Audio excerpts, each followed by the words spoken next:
ನಮಸ್ಕಾರ. ಸದಾನಂದ ಬಾಮ್ನಿ ಯೂಟ್ಯೂಬ್ ವಾಹಿನಿಗೆ ಸ್ವಾಗತ. ಚಂದ್ರಹಟ್ಟಿಹೊಳಿ ರಾಜೀನಾಮೆ ಕೊಡಲೇಬೇಕಾಗ್ತದೆ. ಯಾಕಂದರೆ MK ಹುಬ್ಬಳ್ಳಿ ಸಕ್ಕರೆ ಫ್ಯಾಕ್ಟ್ರಿ ನಿರ್ದೇಶಕಾಗಿ ಚೇರ್ಮನ್ರಾದರು. ನಂತರ ಹರ್ಷ ಶುಗರ್ ಫ್ಯಾಕ್ಟ್ರಿ MD ಆಗಿದ್ದಾರೆ. ಒಂದೇ ಥರದ ಬಿಸ್ನೆಸ್ಸಲ್ಲಿ ಒಬ್ಬರೇ ಕೂಡುವಂತಿಲ್ಲ ಅಂಥೇಳಿ ಸಹಕಾರಿ ಸಂಘಗಳ ಕಾಯ್ದೆ 1959-29 C ಕ್ಲಾಸ್ ಪ್ರಕಾರ ಇದನ್ನು ರದ್ದುಪಡಿಸಬೇಕು ಅಂತೇಳಿ ನಾವು ಕೂಡ ಜಾಯಿಂಟ್ ರಿಜಿಸ್ಟ್ರಾರ್ ಅವರಿಗೆ ಮನವಿಯನ್ನು ಕೂಡ ಕೊಟ್ಟಿದ್ದೇವೆ, ಅರ್ಜಿಯನ್ನು ಕೂಡ ಕೊಟ್ಟಿದ್ದೇವೆ. ಅದನ್ನು ಯಾವ ರೀತಿ ಪರಿಶೀಲನೆ ಮಾಡ್ತಾರೆ ಕಾದು ನೋಡಬೇಕು. ಈ ಬಲಾಢ್ಯರ ಕೈಯಲ್ಲಿ ಅಧಿಕಾರ ಸಿಗಬಾರ್ದು ಅಂತೇಳಿ ಅಂಬೇಡ್ಕರ್ ಹೇಳಿದ್ದಾರೆ. ಮೊನ್ನೆ ಮುಖ್ಯಮಂತ್ರಿಗಳು ಕೂಡ ಅದನ್ನು ಹೇಳಿದ್ದಾರೆ. ಈಗ ಬೆಳಗಾವಿ ಜಿಲ್ಲೆಯಲ್ಲಿ ಏನಾಗಿದೆ, ಬಲಾಢ್ಯರು ಅವರೇ ಇದ್ದಾರೆ, ರಾಜಕಾರಣಿಗಳು ಅವರೇ ಇದ್ದಾರೆ, ಇಂಡಸ್ಟ್ರಿಯಲಿಸ್ಟ್ ಅವರೇ ಇದ್ದಾರೆ, ಮತ್ತು ಸಂವಿಧಾನ ಅವರೇ ಬರೀತಾರೆ. ಅವರೇ ಬರೆದು ಅವರೇ ಪಾಲಿಸೋದಿಲ್ಲ, ಆದೇಶವನ್ನು ಕೂಡ ಅವರೇ ಹೊರಡಿಸ್ತಾರೆ. ಹೀಗಾಗಿ ಸರ್ಕಾರ ಇವರಿಗೆ ಶರಣಾಗತಿ ಆಗಿದೆ ಅಂತ ಹೇಳ್ಬೋದು. ಇಲ್ಲಿ ವಿರೋಧ ಪಕ್ಷಗಳು ಮಲಗಿದ್ದಾರೆ ಅಂತ ಸುದ್ದಿ. ಯಾಕೆ ಹಿಂದೆ ಕಾಂಗ್ರೆಸ್ ಸರ್ಕಾರ ಇದ್ದಾಗ ಪ್ರೆಸ್ ಮೀಟ್ ಮಾಡ್ತಿದ್ರು, ಅನ್ಯಾಯ ವಿರುದ್ಧ ಹೋರಾಟ ಮಾಡ್ತಿದ್ರು. ಈಗ ಸಂಜಯ್ ಪಾಟೀಲನ್ನ ಮಲ್ಕೊಂಡಾರ ಅಂತ ಸುದ್ದಿ ಇದೆ. ಯಾಕಂದರೆ ಇವರು ಕೂಡ ಒಂದು ಸಕ್ಕರೆ ಫ್ಯಾಕ್ಟ್ರಿ ತೆಗೆಯವ್ರನ್ನ. ನಂತರ ಅನೇಕ ಆಶ್ಚರ್ಯಕರ ಘಟನೆಗಳೇ ಅಂತಂದರೆ ಇಲ್ಲಿ ಕಾಂಗ್ರೆಸ್ ಮತ್ತು BJP ಇಲ್ಲೇ ಇಲ್ಲ. ಇಲ್ಲಿ ಒಳ ಹೊಂದಾಣಿಕೆ ರಾಜಕಾರಣ. ನಿನ್ನ ಫ್ಯಾಕ್ಟ್ರಿಯಾಗ ಏನಾದರೂ ಅವ್ಯವಹಾರ ಆದ್ರೆ ನಾನು ತೆಗಿಬಾರ್ದು, ನನ್ನ ಫ್ಯಾಕ್ಟ್ರಿಯಾಗ ಅವ್ಯವಹಾರ ನೀನು ತೆಗಿಬಾರ್ದು ಅಂತ. ಈಗ 600 ಕೋಟಿ ಹಗರಣೆತ್ತು ಹೀರಾ ಸಕ್ಕರೆ ಕಾರ್ಖಾನೆದ. ಜಾರಕಿಹೊಳಿ ಬಾಯಿ ಮುಚ್ಕೊಂಡು ಕಪ್ ಕೂತಿದ್ದಾರೆ. ಯಾಕಂದರೆ ಘಟಪ್ರಭಾದಲ್ಲಿ ಅಲ್ಲಿ 30 ಕೋಟಿ ಪ್ಲಸ್ ಒಂದು 90 ಕೋಟಿ 120 ಕೋಟಿ ಬಡ್ಡಿ ಅಸಲೆಲ್ಲ ಕಟ್ಟಬೇಕಾಗಿದೆ. ಒನ್ ಟೈಮ್ ಸೆಟ್ಲ್ಮೆಂಟ್ ಮಾಡ್ತೀವಿ ಅಂತೇಳಿ ಮಾಡಿಲ್ಲ. ಅಂದರೆ ನೀನು ಸುಮ್ಮನಿರು, ನಾನು ಸುಮ್ಮನೆ ಇರ್ತೇನೆ ಅಂತೇಳಿ ನಡೆದಾರೆ. ಮತ್ತು ಕಬ್ಬಿನ ಬಿಲ್ಲ ರೇಟ್ ಮಾಡೋರು ಇವರೇ, ಫಿಕ್ಸ್ ಮಾಡೋರು ಇವರೇ, ಸರ್ಕಾರ ಪ್ರತಿನಿಧಿಗಳನ್ನು ಕಳ್ಸೋರು ಇವರೇ, ನಂತರ ಹೋರಾಟಗಾರರ ಬಾಯಿ ಮುಚ್ಚೋರು ಇವರೇ.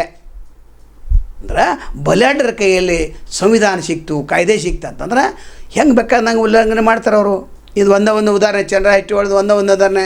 ನನ್ನ ಯಾವ ಕೇಳೋದಾನೆ, ನಮ್ಮಕ್ಕ ಮಂತ್ರಿ ಇದ್ದಾರೆ, ನಾನು MLC ಇದ್ದೇನೆ ಅನ್ನುವಂಥ ಧೋರಣೆಯಲ್ಲಿ ಇವರು ಮುಂದುವರಿದ್ದಾರೆ. ಅಂದರೆ ಹೋರಾಟಗಾರರು ಕೂಡ ಪ್ರಶ್ನೆ ಮಾಡ್ತಾ ಇಲ್ಲ. MK ಹುಬ್ಬಳ್ಳಿ ಶುಗರ್ ಫ್ಯಾಕ್ಟ್ರಿ ಏನು ರೈತರಿದ್ದಾರೆ, ಸ್ವತಂತ್ರ ರೈತರು, ಚುನಾವಣೆ ಸ್ವತಂತ್ರ ರೈತರು. ನಂತರ JDS ಅವರಿದ್ದಾರೆ, ಅವರು ಕೂಡ ಮೌನ ಇದ್ದಾರೆ. ಕಾರಣ ಒಳ ಹೊಂದಾಣಿಕೆ ರಾಜಕಾರಣ ಅಂತ ಹೇಳ್ಬೋದು.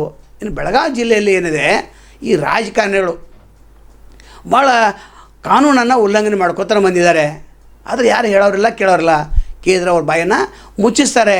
ಇನ್ನು ಶುಗರ್ ಫ್ಯಾಕ್ಟ್ರಿ ಬಗ್ಗೆ ಹೇಳಬೇಕಾದ್ರೆ ಇವರು ಇಥಿನಾಲ್ ಬಗ್ಗೆ ದುಡ್ಡು ಗಳಿಸ್ತಾರೆ, ಕೋಜನ್ ಬಗ್ಗೆ ದುಡ್ಡು ಗಳಿಸ್ತಾರೆ, ನಾನು ಡಿಸ್ಟಿಲರ್ ಬಗ್ಗೆ ದುಡ್ಡು ಗಳಿಸ್ತಾರೆ. ಇದನ್ನು 1 ಪೈಸೆನೂ ಕೊಡೋದಿಲ್ಲ. ಕೋಟ್ಯಾಂತರ ರೂಪಾಯಿ ಇಲ್ಲೇ ಅವ್ಯವಹಾರ ಮಾಡ್ತಾರೆ. ಡಿಜಿಟಲ್ ಯಂತ್ರಗಳಿಗೆ ವಿರೋಧವನ್ನು ಮಾಡ್ತಾರೆ.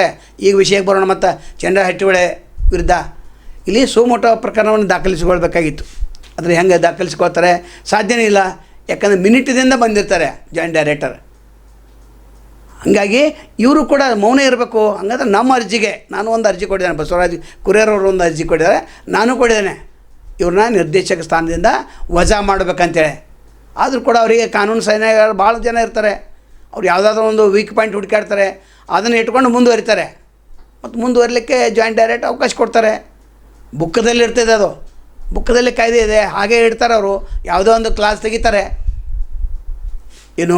ಇನ್ನೊಂದು ಸಕ್ಕರೆ ಫ್ಯಾಕ್ಟ್ರಿ ಅವರು ಪ್ರಾರಂಭ ಆಗ್ತಾಯಿದೆ ಧಾರವಾಡದಲ್ಲಿ, ಯಾದವಾಡ ಬಳಿ ಮೃಣಾಲ್ ಶುಗರ್ಸ್. ಅಲ್ಲಿ ಪ್ರಾರಂಭ ಮಾಡುವಂಥ ಹೊತ್ತಿನಲ್ಲಿ ಇಲ್ಲಿ ಮಷೀನ್ನ ಅಲ್ಲಿ ಉಪಯೋಗ ಮಾಡ್ಬೋದೇನು. ಯಾಕಂದರೆ 75 ಕೋಟಿ ರೂಪಾಯಿ ಮತ್ತು DCC ಬ್ಯಾಂಕಿಗೆ ಅರ್ಜಿ ಸಲ್ಲಿಸಿದ್ದಾರೆ ಅವರು ಚಂದ್ರಹಟ್ಟಿಹೊಳಿ.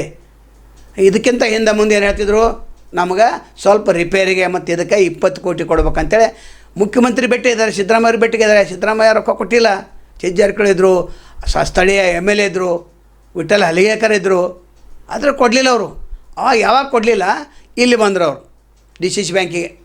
ಇಲ್ಲಿ ಎಕ್ಸ್ಪಾನ್ಷನ್ ಅಂತೆ ದುಡ್ಡು ತಯಾರು ಸಾಮಾನು ಇಲ್ಲಿ ಖರೀದಿ ಮಾಡಿ ಅಲ್ಲಿ ಹಾಕಿದರೆ, ಯಾಕಂದರೆ ಒಮ್ಮೆ ಎಕ್ಸ್ಪಾನ್ಷನ್ ಆಗ್ತಾ ಇದ್ದಾವೆ.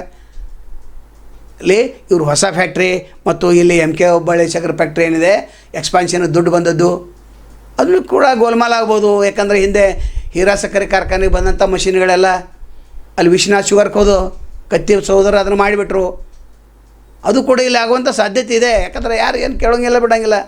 ಯಾಕಂದರೆ ಇವರೇ ಇನ್ವಾಲ್ವ್ ಇರ್ತಾರೆ. ಮತ್ತು ಏನು ಫ್ಯಾಕ್ಟ್ರಿಯಲ್ಲಿ ನೌಕರರು ಇವ್ರದ್ದೇ ಜನ ಇರ್ತಾರೆ. ಔಟ್ ಗೋಯಿಂಗಿಗೆ ಮತ್ತು ಇನ್ಕಮಿಂಗ ಇವರೇ ರಿಜಿಸ್ಟ್ರೇಷನ್ ಮಾಡ್ತಿರ್ತಾರೆ. ಅಲ್ಲಿ ಒಬ್ಬ ಮನುಷ್ಯನ ಇಟ್ಟರೆ ಸಾಕು, ಅದು ಆಗುವಂಥ ಸಾಧ್ಯತೆ ಹೆಚ್ಚಿದೆ.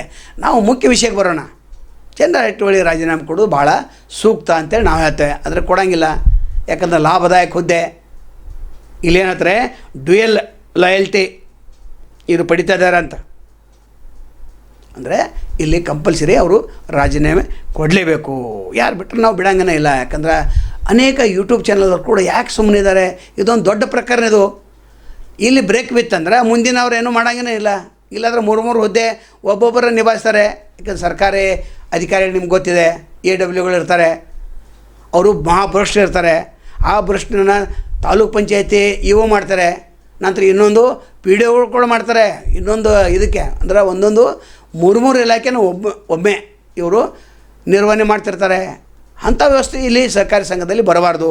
ಸಹಕಾರಿ ಸಂಘಗಳ ಏನು ವಿರೋಧ ಕಾಯ್ದೆ ಆಗ್ತದೆ ಇಂದ BJPದವರು ಹೆಚ್ಚಾಗಿ ಇದನ್ನು ಗಮನಿಸಬೇಕಾಗ್ತದೆ. ಇನ್ನು ಸಹಕಾರಿ ಸಂಘದ ಕಾಯ್ದೆಯನ್ನು ಭಂಗ ಮಾಡ್ತಾ ಇರೋರು ಯಾರು? ಇವರೇ ರಾಜಕಾರಣಿಗಳು. ಇವರೇ ಆದೇಶ ಹೊಡ್ತಾರೆ, ಇವರೇ ಆದೇಶವನ್ನು ಮುರಿತಾರೆ ಅಂತ ಈಗಾಗಲೇ ನಾನು ಹೇಳಿದ್ದೇನೆ.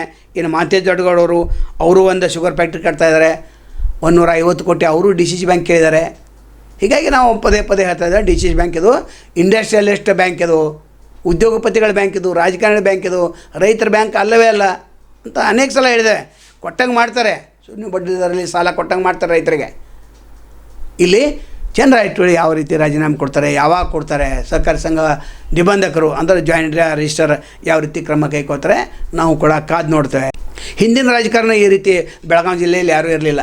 ಯಾರಾவது ಇಂಡಸ್ಟ್ರಿ ಮಾಡ್ರೆ ನೀನು ಮಾಡಪ್ಪ, ಯಾರಾದೊಂದು ಕಾಲೇಜ್ ಮಾಡ್ರೆ ನೀನು ಮಾಡಪ್ಪ ಅಂತ ಹೇಳ್ತಿರು. ಯಾವುದೋ ಒಂದು ಶುಗರ್ ಫ್ಯಾಕ್ಟ್ರಿ ಆಗಲಿ ಯಾವುದೋ ಆಗಲಿ ಅವರು ಬರ್ತಿರಲಿಲ್ಲ. ಈಗ ಎಲ್ಲ ಇವರೇ, ಬಲಾಢ್ಯರು ಇವರೇ, ಸಕ್ಕರೆ ಫ್ಯಾಕ್ಟ್ರಿ ಮಾಲೀಕರು ಇವರೇ, ನಂತರ ಇಂಡಸ್ಟ್ರಿಯಷ್ಟು ಇವರೇ, ಇನ್ನು ಪ್ಲಾಟ್ ಏಜೆಂಟ್ ಅಷ್ಟು ಆಗಬೇಕಾಗಿದೆ, ಅದು ಕೂಡ ಇವರೇ ಮಾಡ್ತಾಯಿದ್ದಾರೆ. ಯಾರು 4-5 ಜನ ಬಾನ್ಸರ್ ನೆಟ್ಕೊಂಡು 60-70 ಎಕರೆ ಖರೀದಿ ಮಾಡಿ ಅಲ್ಲಿ ಪ್ಲಾಟ್ ಹಾಕ್ತಾರೆ. ಅವ್ರ ಹಿನ್ನೆಲೆ ಇವರೇ ಇದ್ದಾರೆ. ಅಂದರೆ ಎಲ್ಲ ದಂಧೆಯನ್ನು ಇವರು ನಡೆಸ್ತಾ ಇದ್ದಾರೆ. ಹಿಂದಿನ ರಾಜಕಾರಣಿಗೆ ಭಾಳ ಅಜಗಜಾಂತರ ವ್ಯತ್ಯಾಸ ಇದೆ. ಇದನ್ನು ಎಲ್ಲರಿಗೂ ಗೊತ್ತಿದೆ. ವಿರೋಧ ಪಕ್ಷದವರು ಸುಮ್ಮನೆ ಕೂಡಬಾರ್ದು, ಈ ಪ್ರಕರಣವನ್ನು ಎತ್ತಿ ಹಿಡಿಬೇಕಂತ ಕೇಳ್ಕೊತಾರೆ. ನಾಳೆ ಮತ್ತೊಂದು ತಮ್ಮನ್ನು ಭೇಟಿಯಾಗ್ತೇವೆ. ಅಲ್ಲಿವರೆಗೆ ಎಲ್ಸಿವಾಗಲಿ. ನಮಸ್ಕಾರ.